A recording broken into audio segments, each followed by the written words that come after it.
Hello everyone. অনেকবার আমাকে জিজ্ঞাসা করেন যে ডাক্তারবাবু, আমরা আমাদের বাচ্চাকে যে আপেল খাওয়াবো সেটা সিদ্ধ করে খাওয়াবো নাকি কাঁচা আপেল খাওয়াবো?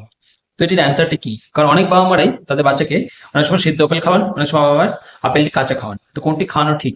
এর অ্যান্সার হলো, সেদ্ধ আপেল খাওয়ালে আপেলের মধ্যে প্রচুর পরিমাণে মিনারেলস থাকে, ভিটামিন সি থাকে, আর তার সাথে সুগার থাকে, তার সাথে কার্বোহাইড্রেটস থাকে, যেগুলো সাধারণত আপেল যদি সেদ্ধ করে খাওয়ানো হয় তাহলে সেগুলোর মধ্যে বেশিরভাগ সময় বেশি মিনারেলস, ভিটামিন সি চলে যাবে, আর সেটা ইজিলি ডাইজেস্টেড হয়।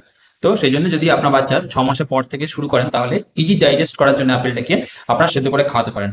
কিন্তু কিছুদিন পর থেকে বাচ্চা যখন 7 থেকে 8 মাস হয়ে যাবে, যখন আপেলটি তারা কাঁচা অবস্থায় খাওয়াবেন, যাতে বেশি করে ভিটামিন সিটি পায়, মিনারেলস গুলো পায়, আর যাতে বাচ্চাদের যখন ডাইজেস্টিভ সিস্টেমটি তৈরি হয়ে যাবে ঠিকমতো, তখন বাচ্চা সেটিকে নর্মাল কাঁচা আপেলও সিদ্ধ ভালো করে খেতে পারবে। কারণ সিদ্ধ করে খাওয়ালে এই সমস্ত লং চেন যে কার্বোহাইড্রেট গুলো সেগুলো পরিমাণ কমে যায়, ভিটামিন সি পরিমাণ কমে যায়, আর মিনারেলস গুলো